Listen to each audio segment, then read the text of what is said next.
on Wisconsin. Oh my God. I didn't think this was going to happen this season. It was ugly. It was the Badger way. But in the end, they got the win. I think the wildest stat is our punter led the team in passing yards today. But my God, when everyone was calling for Luke Fickell over the last few weeks, including me, the team didn't give up.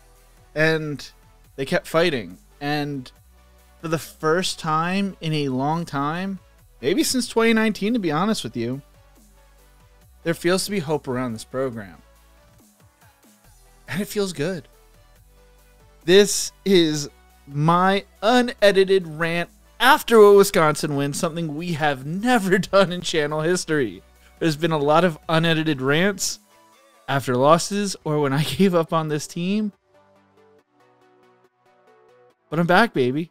We're back. I can't believe it. The Badgers, no one thought they were going to pull off the win today. I believe they were double-digit point underdogs. They were throwing Danny O'Neil back into the starting quarterback position, although he was dealing with an Achilles injury. And there wasn't a lot of hope around this team. They showed some fight against Oregon before the bye week, but they still lost 21-7. It was still ugly. It was the 11th straight loss to a ranked opponent Wisconsin had since 2021. And with their last win coming against number 9 Iowa in 2021. So, like, while there were things to build off on, it still sucked. And when you looked at the injury report for this team, which I look at every week, there wasn't a lot of hope. Yes, you hope your team wins week in, week and week out, and you will root hard. But, like, we had most of our upperclassmen out with injuries. Most of our star players out with injuries. But that didn't stop these young Badgers from doing something amazing. It starts off, this team came out with energy. For all week long, for the past few weeks, everyone has talked about how Luke Fickell has lost this locker room. For all my criticisms against Fickell and where the program was going, I never felt he lost the locker room. From when you listen to players, when you listen to the players who he recruited in as high school recruits, they stayed bought in. They still believed. They still wanted to go out and play with fire. And I think what isn't talked about enough in this transfer portal era is when you hit on transfers like Kirk Cignetti has done at Indiana, as other schools have done as well, and you get this quick turnaround, when things go well, they go well. Players remain bought in. But if you're getting these mercenaries in through the transfer portal who are looking for starting spots or just for a winning team, when things start to go wrong, it gets really bad really fast, and that's when you start to see coaches lose the locker room. I mean, go look at Florida State right now. Time of recording, they're down 15-0 to Clemson. But when you continue to recruit the high school level and you bring in those guys, and there's been a lot of great talent that's come in from the high school ranks into Wisconsin's team as they've built this up, those guys remain bought in a little more. They're not mercenaries, or they aren't mercenaries yet. And if you keep them and you keep building that culture, you get the results you see today. It wasn't pretty. It was one of the uglier football games I've watched, but it was special. It felt special. It felt like it was a jumping off point. I mean, Danny O'Neil starts the game, and you're wondering, okay, this is better than Hunter Simmons.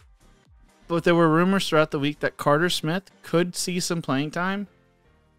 And Danny was playing well. He was 0 for 2 for passing, but he was running the ball pretty well. And on a 21-yard rush, he was dealing with an Achilles injury. He was running.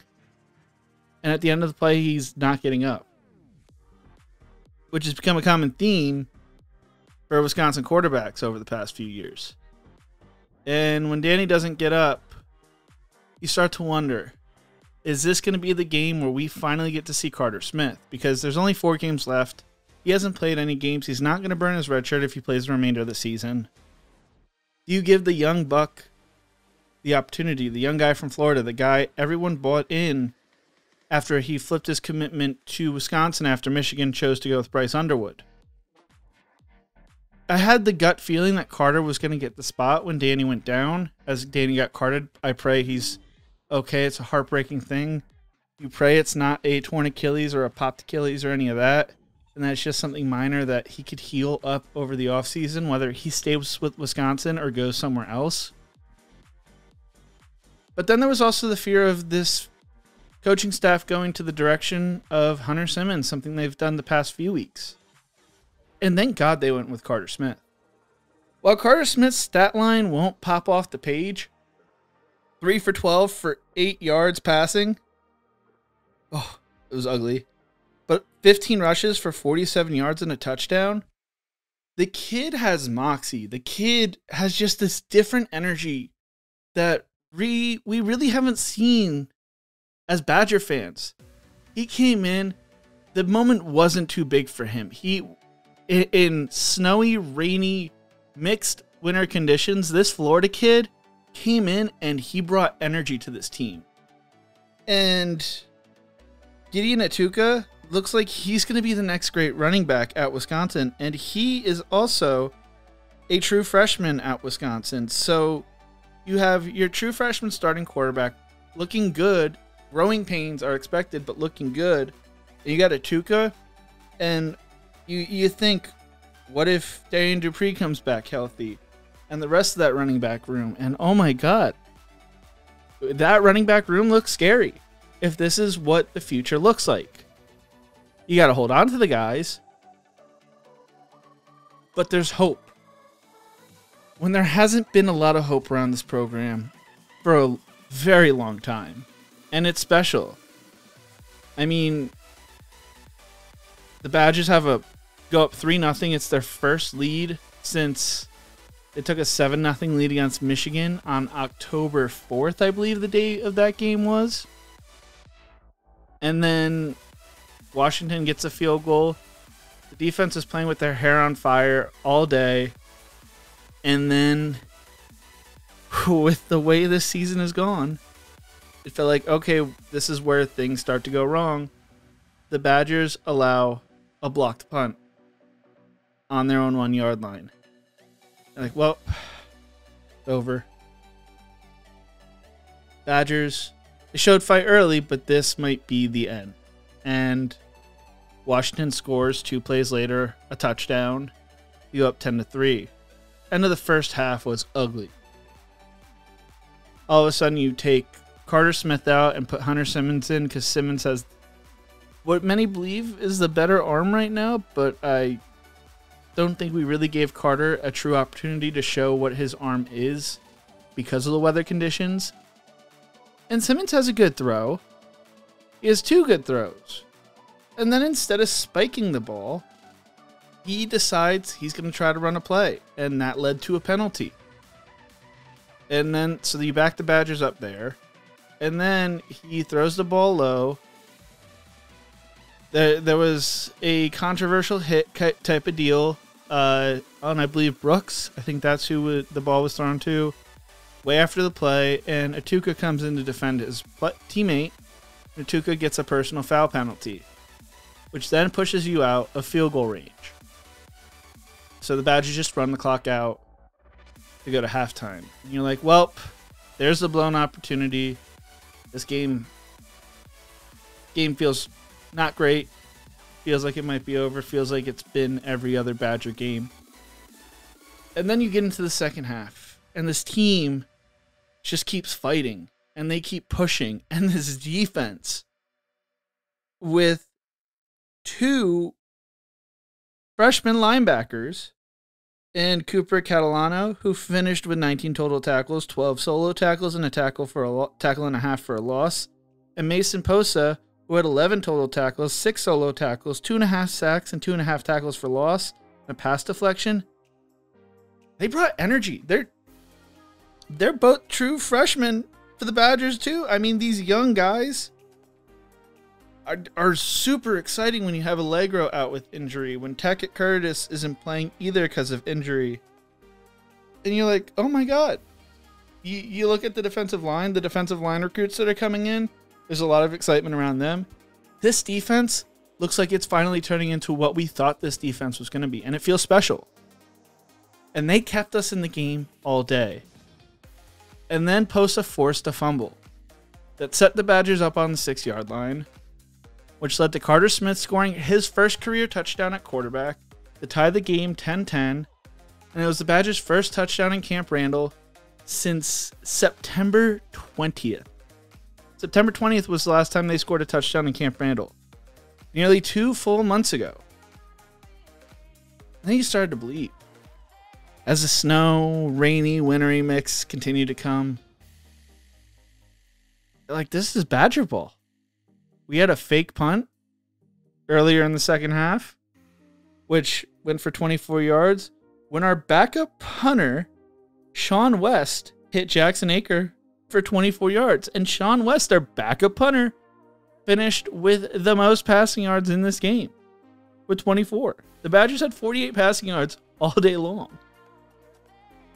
And then in the third or fourth quarter, I can't fully remember when it was because the game kind of all blurs together. Atticus Bertram brings Badger fans back to the 2019 Big Ten title game and the 2020 Rose Bowl when he drops the snap on the punt.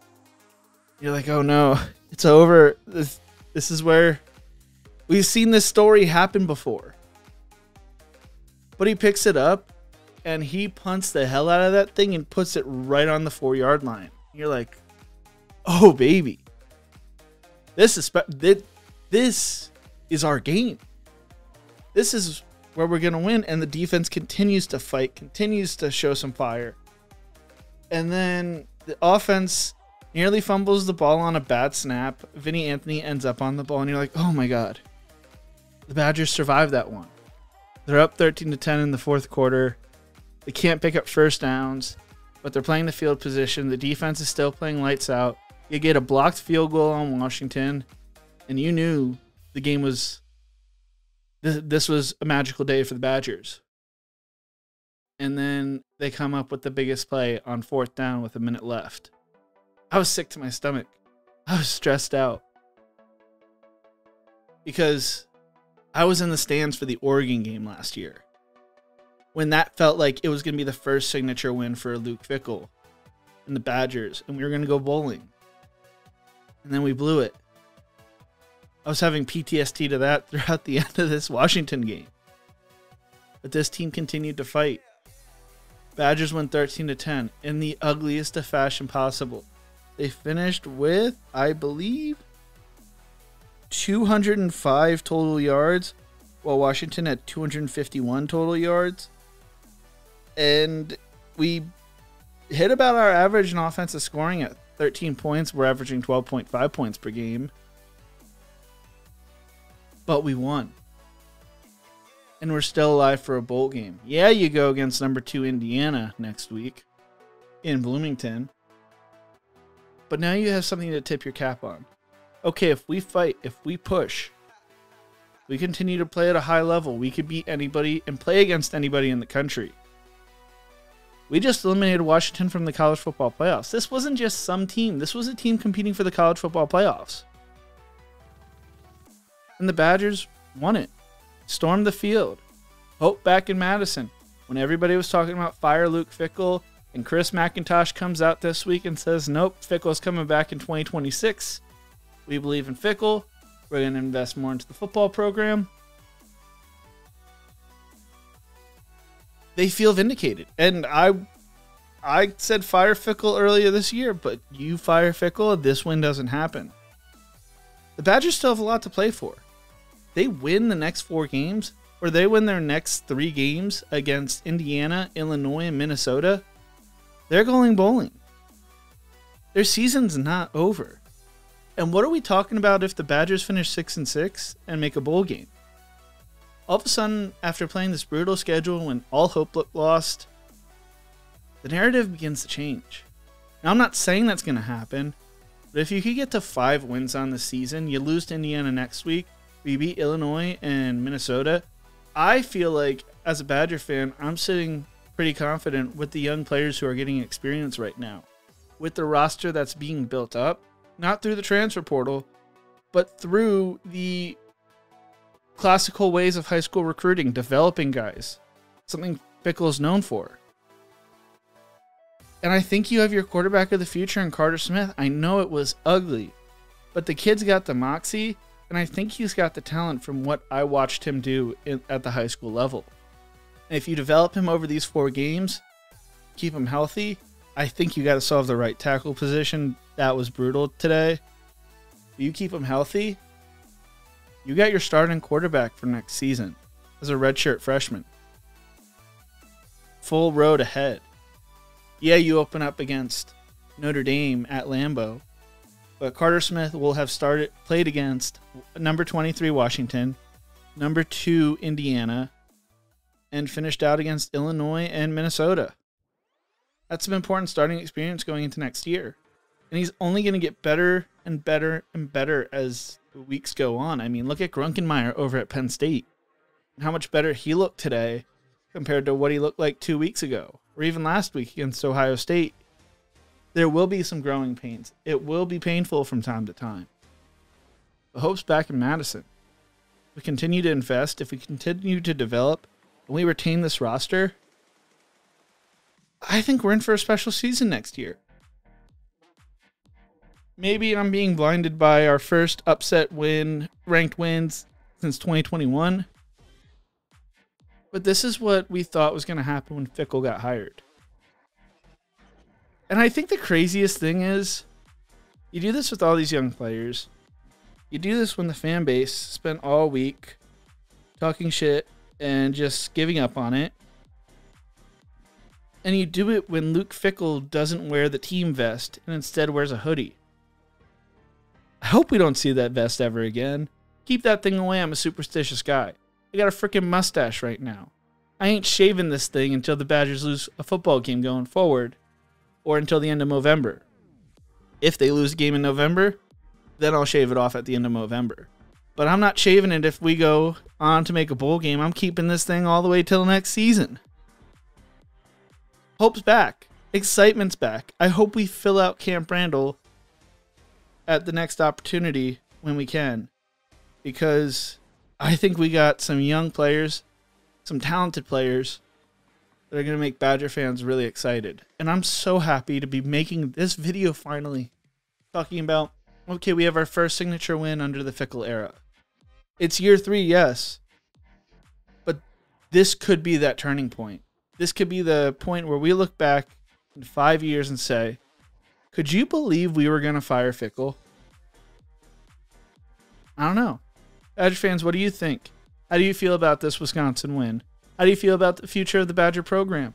And who's your favorite true freshman player and redshirt freshman player that played today, who all played out of their minds? Let me know in the comment section below. Thank you so much for watching, and as always, remember to embrace the grind.